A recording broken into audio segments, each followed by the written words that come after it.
Hey everybody, welcome to Pop Culture Philosophers. I'm Rockin Robbie Billups, and it's time for the weekly comic book review.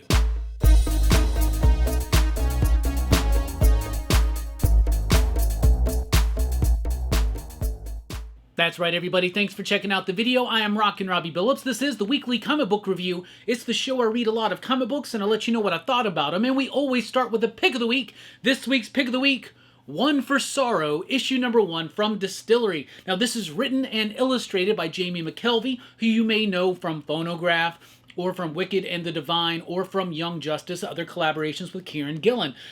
This one, though, is Jamie McKelvey doing it all themselves. Absolutely stunning. I really liked this book. Now, some of these Distillery books have been pretty solid. Some of them have been just aight, right? This one, though, my favorite of the bunch. It's set in like 1900 London. There's this killer running around named Magpie. You've got this spiritual medium and a woman who's trying to use this spiritual medium to contact an ancient ancestor to prove her aristocratic heritage. You've got this woman who works at a bar trying to eavesdrop in on her criminal influenced bosses. Like, lots of different interesting elements, including a disgraced detective and a mystery about a bunch of dead people. All of it very riveting all the way through, and then at the end it all pulls itself together so splendidly and spectacularly well. The artwork is great, exactly what we've come to know from McKelvey. His work is very clean, very concise, very pretty to look at, and there are a lot of, like, say, talking head moments and stuff like that, but the dialogue keeps it going naturally and organically. This book started off with introducing a bunch of characters. It all felt disparate at first, but like I said, towards the end, it all pulls it together into a really interesting concept that's going to drive this series forward. So I highly recommend this one. I thought it was super awesome, and it makes the pick of the week. Now, over at DC, we've got Absolute Superman issue number 1 from Jason Aaron, Rafa Sandoval, Ulysses Areola. This book is, it's all right. So I read this like a month ago, and I was telling people on my live streams that I thought this was the weakest of the 3 Absolute books released so far. We've had Absolute Batman, Absolute Wonder Woman, which I thought was phenomenal, and now Absolute Superman. Rereading it now, I did think it was better. A better experience reading this the second time through, but I do think it's still the weaker of the 3, but I don't think that it's 100% bad. It's a different version of Krypton. It's definitely a different version of Superman, and at times it can be a little bit on the nose with what it's trying to really be about, but also it kind of works, and it kind of works with, like, even that golden age root of Superman. So I thought it was cool. The artwork was great, and when it needs to be bombastic, it really does crank up the energy levels. So the artwork is really solid all the way throughout. The story is interesting too. I'm not 100% sold on it, but I didn't dislike it as much as I did the first time. I'm going to be honest. The first time I read this book, I wasn't really that down for it, but this second time reading it with the actual physical artifact in my hand and not just on a screen, it worked and popped just a little bit better. There's some interesting changes that are made with not just Superman, but with Superman surrounding characters. Let's just say that. Don't want to spoil anything, but this was an interesting start. I'm excited to see how this develops as well. Then we've got Batgirl issue number 1, a new Batgirl focusing on Cassandra Cain. This is written by Tate Brombaugh, Takeshi Miyazawa on the artwork, and I liked it. The basic premise is this: Cassandra has to team up, reluctantly so, with her mother, Lady Shiva, because a bunch of ninjas or something are after Shiva, and if they can't get to Shiva, they're going to get to Cassandra. So she has to reluctantly have a team up with her mother. But a really interesting story thematically that's about daughters and mothers, daughters and fathers, and family. The family that we're born with and the family that we choose, right? So some really interesting stuff. I like the artwork. It's got this kind of frantic grit to it that I felt really helped work for it. It's a really nicely paced issue. I thought it was good. I've been a Cassandra Cain fan since day one. I remember reading that stuff, No Man's Land, 1999. I loved this character. I continue to love this character, and this book honors the legacy of that character, the legacy of Batgirl, which came before, but especially the legacy and the journey of Cassandra Cain. So I thought that was good. Then we got JSA issue number 1, written by Jeff Lemire with artwork by Diego Olortegui. I probably messed that one up. This was alright. It was kind of weird for a first issue of JSA. Typically in these first issues, what you'd get delivered would be the team in its current mode, going on a mission, introducing you to all the characters. This kind of feels like we're thrown in the middle of something, and I'm trying real hard to remember. Maybe there was something in DC All In that set this up that I'm just not remembering. But as an issue number 1, you kind of feel thrown in, not just with the story, not just with where these characters have been, but with the characters themselves. Even me being very well versed in a bunch of these characters, and I do appreciate that it honors the history of the JSA and Infinity Inc. throughout its forms, and it does, by the way, pull itself together by the end to have a really punchy ending that makes me want to see where this story is going to develop. There are just disparate elements in here that make me feel like we're thrown in. Maybe that's intentional, maybe I'm forgetting a setup or something somewhere, maybe it's just the way it is. But all in all, it's not a bad book, but I just don't know how it will work. I just don't know how new reader friendly it's going to be. But if you're well versed in JSA and the JSA lore, definitely check it out. It's worth checking out. Then we got Batman 154 here. Chip Zdarsky, we now know, is in the end game of his Batman run. I think that's a good move. Chip Zdarsky's Batman run has had really strong moments, really weak moments. It's been up and down. It's been a bit inconsistent. This is one of those weaker issues for me. The last issue set up a really interesting premise that the Riddler is now like a legitimate businessman with some kind of futuristic tech company. He's embroiled in like some kind of conspiracy with the commissioner of Gotham, which is now Vandal Savage, which I think is just stupid. So there's so many stupid elements, and then you get to the end here and you're like, what are you trying to do? It just didn't quite work for me. It's decent. It's not the worst issue of Zdarsky's Batman, but it just didn't really quite work for me. But this is the end game of Chip Zdarsky because Jeff Loeb and Jim Lee are coming back to do a sequel to Hush, which they've done sequels to Hush. Not them. So I guess is this the first official sequel to Hush? We'll see what happens. Action Comics 1074. I've said it before, I'll say it again, I don't think this book needs to be weekly. A lot of people told me it was only weekly for the first month. I don't think that's true, because I'm pretty sure that this is still going. I think there's a new issue next. I could be wrong. That being said, I really like the story. I really do. Superman's back into the Phantom Zone. He's up against Mon-El. He has to team up with Mon-El because there's a larger threat looming, and then Kal gets kind of transported away. And where he winds up at the end of the last issue is kind of what they're building on here. It's an interesting story by Mark Waid. We've seen this kind of story before, and a lot of the same beats involved, but it does work. I like it a lot. The backup story with Supergirl, though, it's starting to lose me a little bit. But the main story I am enjoying. This whole Phantoms Week 5. I'm digging it. Let's see what happens. Then we got Poison Ivy issue number 27. Another great issue from G. Willow Wilson on Poison Ivy. Great artwork by Takara. Really interesting moments, including moments between Pamela and Bruce Wayne, aka Batman, and of course Killer Croc and our new friend Janet. Is that her name? Janet from HR.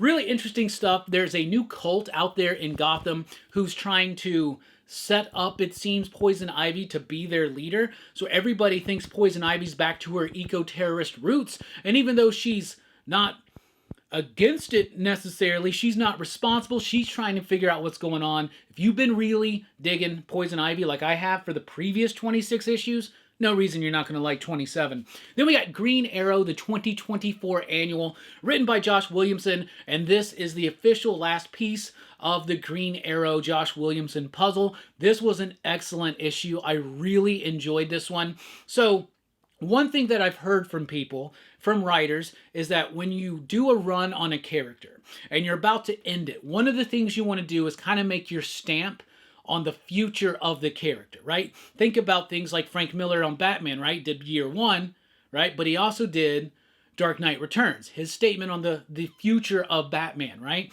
Think about Scott Snyder. He did that with Last Night on Earth, and Josh Williamson is doing it now with Green Arrow. with this issue. This is a one-shot annual comic. You don't have to have read anything that came before to really appreciate this, but this is a great coda, if you will, to Williamson's run. It is a little bit set in the future. Ollie has got a bunch of kids. He's telling them stories, revealing bits about his past, really interesting stuff about the one that got away, and then just building up some hints about what could possibly happen in Oliver Queen's future and with the Arrow family. I loved it. A great send-off for this character from Josh Williamson. Now we'll see what happens when Chris Condon fully takes over on the next issue. Then we got Creature Commandos issue number 2. DC Horror presents Creature Commandos issue number 2. So this is not set in continuity, but it's still pretty interesting. It's all right. It's definitely a mature reader's title. It's this ragtag group of monsters put together by a government organization, kind of like the Suicide Squad, but with monsters. They are not using the characters that we're going to see in the James Gunn DCU produced Creature Commandos animated series. They're not really using characters that we've seen in previous iterations of the Creature Commandos, but it's still interesting, still some decent stuff being set up, and you see Brainiac on the cover. Interesting uses of Brainiac here, and I like the grit and texture to the art that helps it fit that appropriate horrific tone. So there you go. Then from DC Black Label, we got Plastic Man No More, issue number 3. I'm loving this book. The basic premise of this book is this, and this is set out of continuity as well. Plastic Man finds out that his plasticky body is disintegrating and he's slowly like dissolving and melting away. He's with the Justice League, but he gets no respect. He's like the Rodney Dangerfield of the Justice League, and he is trying to find a way through going through some of his previous criminal contacts to find a way not just to heal himself, but so that he can save his son, because his son, aka Offspring, is somebody imbued with his own powers, and this will happen to his son. So it's got this really interesting balance of humor and sarcastic wit and satire, at the same time a really poignant and nuanced and tragic family tale about a father's regrets because he didn't spend enough time with his son. Really interesting stuff. This works so well. It was almost the pick of the week, but I thought Out for Sorrow or One for Sorrow was just a smidgen better. But Plastic Man No More, I'm having a lot of fun with that. Over at Marvel, we got the Ultimates issue number 6. This is a big issue of the Ultimates, let me tell you that. So we've been slowly building up in Dennis Camp's story here, introducing new characters for the Ultimates. A new version of Hawkeye, a new version of She-Hulk, Wasp, and Giant Man. And now we've got the team together, and they have a big mission that they got to go, and it puts them up right against the Hulk. And in this reality, in this Ultimate world, the Hulk is like this... He's like some kind of like Eastern philosophical master of meditation and balance, but still the Hulk, and also very freaking evil. He's part of the Maker's Cabal. This was a great issue with some really surprising moments, some really great ideas. I love the way it was paced. I love the way it was utilized. And I love, at times, the futility that the Ultimates experience in this book. Ultimates number 6, absolutely rocked. Then we got Aliens versus Avengers issue number 2. It's been a while since we've had issue number 1. This one is also $8, but it is extra size. Esad Riebik's artwork is pretty solid, and this issue was a lot better than issue number 1. I thought issue number 1 didn't quite deliver enough. It didn't really feel like a Hickman book. In issue number 2, we definitely start feeling it like a Hickman book. A lot of revelation, some explaining, some setup, some really cool ideas, taking the Alien franchise with the engineers and the xenomorphs and the androids and merging it in with a futuristic, or not a futuristic, but a future set version of the Marvel Universe where the Avengers are facing down extinction because of the xenomorphs and a more ultimate threat than that. So I really liked issue number 2. I thought it elaborated enough on issue number 1 to really keep me interested and engaged in the concepts, the characters, and the story going forward. All right, then we got a new one. Kairi Reshaper of Worlds. This is a Marvel Voices special. This is a character I think that was introduced in the What If animated series. Correct me if I'm wrong, but I think that's where she came from. She's a Native American character. She's got powers. This story, though, was just not good. It just didn't work for me. It felt rushed. It felt amateurish. It felt all over the place. It didn't get me excited for this character, and that was the number one mission of this book, is to get you excited for a new character possibly starting to interact with the Marvel Universe, but it didn't really do that. I thought it was all right. Let's move over to Image. And from Image Comics, we have The Sacrificers, issue number 12 by Rick Remender, and we got Max Fiumara back on the artwork, and it's absolutely splendid, and it's beautiful, and this book keeps cranking the emotion up past 10, past 11, past 29, past 69, all the way to like 394. It is ridiculous how much this book makes me feel. And we're talking about tragedy. We're talking about hope and optimism.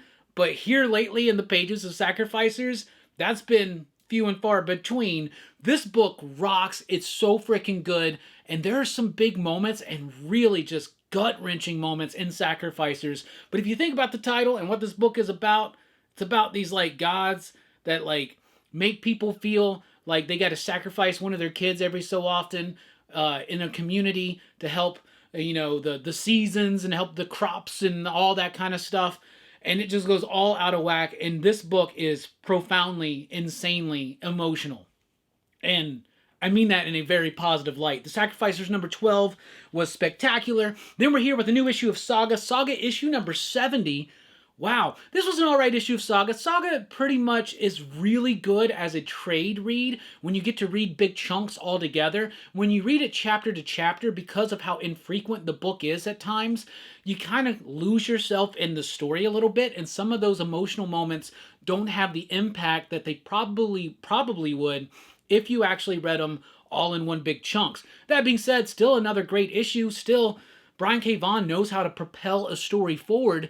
You got little scene, little scene, little scene, big moment, little scene, big moment. You have stuff like that, right? The structure's really good. Fiona Staples' artwork seems to be getting more simple, at the same time more confident, so that's pretty interesting to see the evolution of her art throughout this series. But this was a cool issue. It was alright, but the way to read Saga is in big freaking chunks for sure. Then we got King Spawn here with issue number 39. This is a pretty solid issue of King Spawn.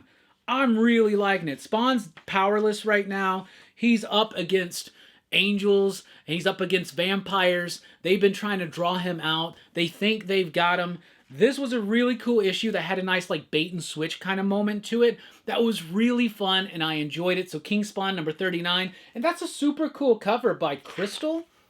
Yeah, the cover is by Sean Crystal. That's a really interesting take on King Spawn, but not the cover of the week. Then we got Gunslinger Spawn here with issue number 37. Ever since the post-350 Spawn stuff, I haven't really been liking Gunslinger Spawn, but this issue starts getting a little bit more interesting, right? So, Gunslinger is in a body that is not his own, and that body is connected to a crime family, right? His father's like part of this crime family. They're trying to find him. Gunslinger's been arrested. Now the family of the body he's inhabiting are trying to find him. So a lot of interesting elements are starting to really come to play, and a lot of those seeds that were sown are starting to arise in fruition, right? So Gunslinger Spawn 37 was, I thought, the better issue over the last year or so. I like that a lot. Then we got Scorched issue number 35. Yes, 3 Spawn books this week. Scorch was great. Jessica has been working undercover for Jason Wynn. This is the moment where she's making her move to get the information she needs about where medieval Spawn is and to get out and back. And of course, things aren't going to go 100% according to plan. I think this book has really strengthened since John Layman has taken over as the writer. Sokovia's artwork is pretty solid. Some really great moments here with Overkill in particular. Spawn always has, every issue of Spawn or a Spawn-centric book always has a moment that really pops. All 3 of these books do. They're all 3 $2.99 cardstock cover, and they keep me engaged in the story. Alright, from Boom Studios, we have Something is Killing the Children, issue number 0. And yeah, I quit reading Something is Killing the Children. I got tired. It felt like the story was kind of just repeating itself, and I fell out of it. And I got to the point where I just didn't care anymore. So I decided, you know what, we're doing a 0 issue, like a prequel to the series, but it's obviously still tied in to what's going on in the series. It was alright. It takes place before the first story of Something is Killing the Children. It's decent, it's alright, but it's more of like, been there, done that, same thing. Like, I don't know, it's alright. I don't know. Should I go back and do a massive reread of all of the Something is Killing the Children stuff to see if I can rekindle that magic, to see if I just kind of got tired of it, or if the story really is just kind of lagging? I don't know. What do you think? Those have been keeping up with this book. What do you think? But I'll tell you one thing I know. It gets the smell of the week. Something's Killing the Children, number 0. Then we got this new one called The Fade. The Fade, issue number 1 from Boom Studios. This one didn't work for me. It's about this woman. She's having like a normal, mundane life. She's got her problems. She's got her anxieties and insecurities. She's trying to get through life. She's got a family. She's got friends, all this stuff. Then there's this other part of the story that takes place in some kind of fantasy land. And by the end of it, it all comes together. We've seen stuff like this before and executed a little bit better. So this one just didn't quite work for me, and I don't know if I'm going to be coming back. Then we have from Dark Horse. We got a lot of releases from Dark Horse today. FML. This is a new one written by Kelly Sue DeConnick with David Lopez on the artwork. This story was interesting. It was interesting. It was all right. It's about a group of high school friends trying to navigate this crazy world. There's a lot of like references to modern. I don't know if it's political or if it's a lot of like social commentary on modern days, but you come to expect that from Kelly Sue DeConnick. So if that's not your bag of tea, I guess not. Don't read that. Cup of tea, bag of tea. Are we mixing metaphors here? Tea does come in bags. Tea comes in bags. Tea bags into the cup.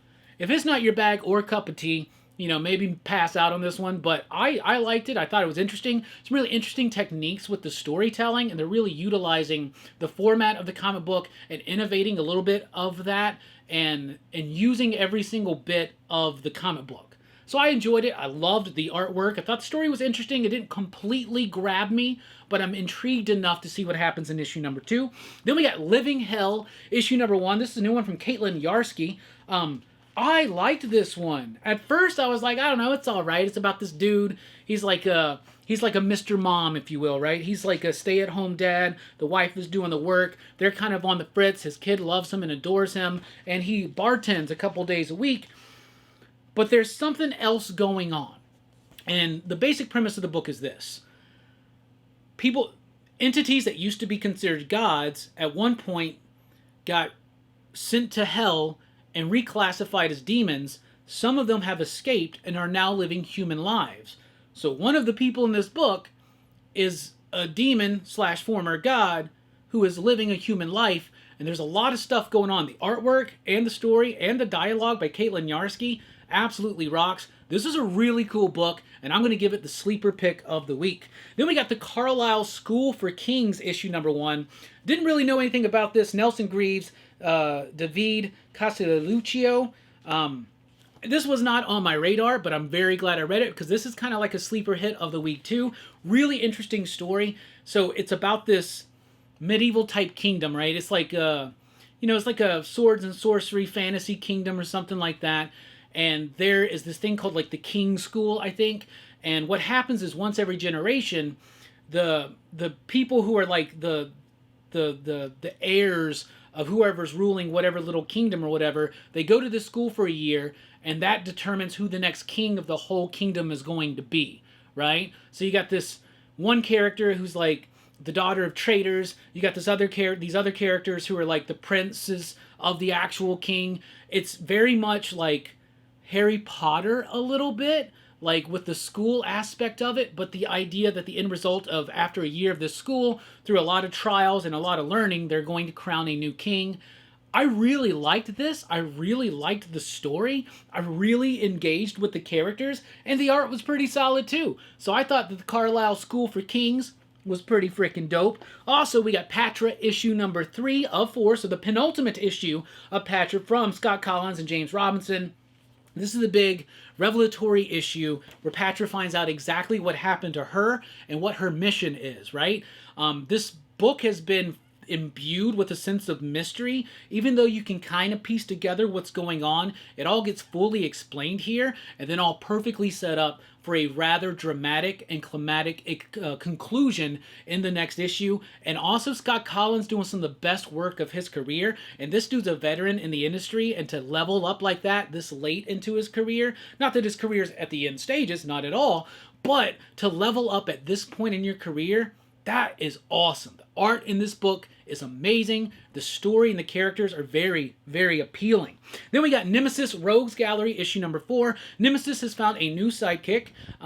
They have to get through a really tight spot in this issue. The artwork is all right. It's got this nice grit to it, but there is something static about it. Even though it does have these big, like, explosive moments, the artwork doesn't really seem to capture that for me. But the attitude of Nemesis, the attitude of him towards his new sidekick, which he calls Rookie, it's interesting, and even if a bit charming, one might say, you also get the origin of one of the villains of the villain, if you will, in here, and that's an interesting concept. I'm excited to see where we go from this point forward. Then we got Kill All Immortals, issue number 4.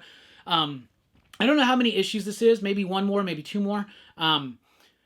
So this is a book about a woman who's from a family of immortals, and she has decided to leave that family behind, and she's finding love, but they are not cool with that because the dude that she's in love with is actively trying to investigate and find out the dirt behind the family, and they keep warning her that that's what he's doing. She's like, I'm in love, leave us alone. She's been fighting them, killing all of her immortal siblings that she can, and in this issue, another big revelatory issue. Lots of exposition in Dark Horse Comics this week, but all pretty well executed, right? But honestly, the first half of this book, I was like, this is kind of getting dull. I don't know if I'm really super plugged into this story anymore. And then you get to the end, and I'm like, oh, shit. Okay. I want to see what writer Zach Kaplan is going to be doing going forward. And Fico Ocio's artwork's pretty solid as well. From Mad Cave, we have Hour of the Wolf, issue number 1. This one was all right. It didn't really quite sell me. It was interesting. It has interesting moments. This dude finds a painting. He winds up a part of the painting. He gets killed. His wife is grieving, wants to go take care of the painting, like burn it up or whatever. Now, of course, that's not going to go that easy. There's this other character. Is this a spin-off of Wolvenheart? Because they mentioned something about, like... Wolvenheart or something. And I remember, I thought that was a book that Mad Cave did. I'm trying to find it. Yeah, Wolvenheart, from the House of Wolvenheart. I think this may be connected to another book, and I feel a little bit lost because of that, but it still had a decent enough flow to it. So I don't know. Issue 2 comes out. I might have to check it out. Then we got Exit City, issue number 1. This is an interesting story, also from Mark London. So this is a story in which billionaires wanted to perform some kind of Cal exit. You know, they wanted to secede from the Union, California, and they weren't allowed to do that, so they just started building these cities off the coast called Exit City, where billionaires go to live, and it's like got a very corrupt criminal system and a corrupt police organization and all these different things, and these two different, one not so corrupt cop and one corrupt cop, are having to team up to solve a series of murders. It's interesting, and then it has an ending that kind of feels like it comes out of nowhere. It could have had a little bit more oomph behind it, but it's got some interesting concepts, including this dude who apparently talks to 3 of his dead homies to help him solve crimes.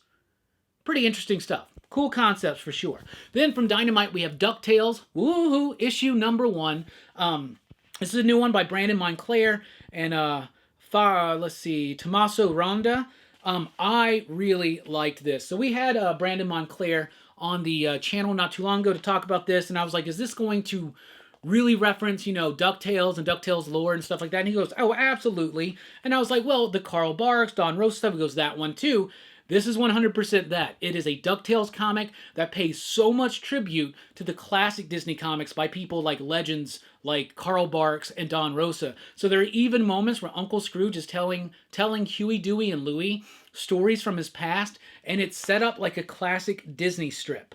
And I freaking love it. And the artwork all the way through is great, but there's one of those little strip moments right there. I loved this. I love how it maintained a great balance between DuckTales and that era of it and the classic Disney comics. This was a winner. I really like this. That's a great cover right there too. Also from Dynamite, we have Red Sonja, Death and the Devil, issue number 3. This is the origin story of a sort of the character Bloodless. So Red Sonja's been bumming around with this dude named Bloodless who kind of speaks to dead people. They're working together. They got this uneasy truce, but that's not really going to work out for either side, I'm sure. But this was a really interesting issue, diving into that character's backstory, a little bit into Red Sonja's backstory, and the artwork in this book is amazing. I love the artwork here. The art is by Locatelli, Alberto Locatelli. Really, really solid stuff. Great action sequences, a really great flow and pace, and some really great dialogue. All right, then from Titan, we have Conan the Barbarian, Battle of the Black Stone, issue number 3. I believe this is the penultimate issue, because at the end, it does say to be concluded. So I was really surprised at how quick everything was moving in issue number 2. I'm even more surprised how quick everything is moving in issue number 3. I'm just going to tell you this, no one is safe. No one is safe.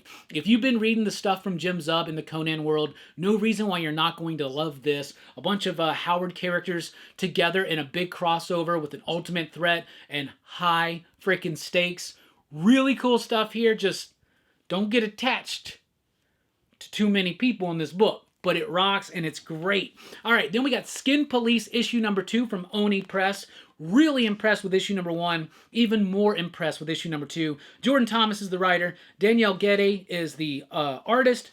The art's all right. It could feel a bit stiff at times, but it has this like European kind of flair to it and sense of structure and composition that I really like. So in this world, it becomes very difficult to have children, so people start cloning children, right? But these clones, they have this moment where they pop off, go crazy, start killing people. So they're trying to ban and outlaw clones. So they have this organization that is called by some of the populace the Skin Police that go out there. It's kind of like Blade Runner, right? It's like what a Blade Runner is. Goes out there to find the replicants, take them out before they pop off, right? So it's got elements of Blade Runner, but it distinguishes its identity enough from that, especially visually. Really interesting stuff. Great setups here. Everything that has been set up starts getting paid off, and even more setup is happening. Skin Police, really cool. If you're looking for something different that's slightly familiar, you might want to check that one out. From Magma, we got Rome Eternal, issue number 1. What's this book about? Like a futuristic Rome where people are plugging into people's heads and reading their minds. I don't know. This book was confusing. It was very jarring, disconnected, did not work for me. I thought the art was good, but just the story, it never connected with me. It felt rather confusing. I felt lost. Maybe that's on me. If you read it and saw something out of it, let me know in the comments. But for me, it just did not work. And then we got The Crow, Dead Time issue number 2. So this is a reprint of the original follow-up to The Crow. It's a different character. It's not Eric Draven. It's a Native American character. It's an interesting story. It's a bit disjointed. That's intentional. It has this interesting experience to it. But this is early Alex Maleev artwork that rocks. It freaking soars. The texture, the grit, the use of different styles. Everything about the art on this book rocks. I have been a huge fan of Alex Maleev for a while. His earlier stuff is some of my favorite stuff, and this is some of the earliest Alex Maleev I've ever seen. It's great, and that cover right there, that's your cover of the week. I don't know who it is because they didn't credit the cover artist, but it looks like Brao or Brao.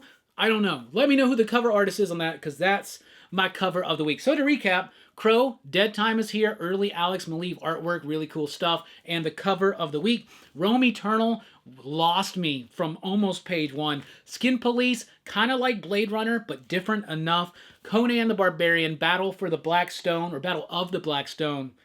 Friggin' crazy issue. I love it. Red Sonja, Death and the Devil. Really solid book that I'm surprised I like so much. Ducktales, a perfect blend of Ducktales and the old school Barks and Rosa Disney comics. Exit City has some interesting ideas and concepts it's working with. We'll see how it develops. Same thing with Hour of the Wolf. But I did feel a little bit confused or lost, but it had a nice flow to it. Kill All Immortals was kind of boring me at first, but then really pulled it together towards the end. Nemesis Rogues Gallery, art could be a little bit more dynamic, but I'm intrigued by the depraved charm of that book. Patra, one of the better issues yet, and some of the best Scott Collins artwork I'll ever see. The Carlyle School for Kings and Living Hell, 2 sleeper hits of this week that has some really cool concepts and great execution on those concepts. FML, intriguing enough, not 100% sold, but we'll see what happens. The Fade, did not interest me that much at all. Something is Killing the Children, number 0, gets the smell of the week. But what I want to know is, do I need to go down and just reread all the stuff? Will it work better? Is it like a saga type situation? Scorched, Gunslinger Spawn, and King Spawn, three really solid Spawn books that do exactly what Spawn books do. Saga issue number 70, another chapter and a pretty solid book that I think reads better in big chunks. The Sacrificders, beautiful tragedy told by Rick Remender and Max Fiumara. Then we got Kairi Reshaper of Worlds, didn't really work for me.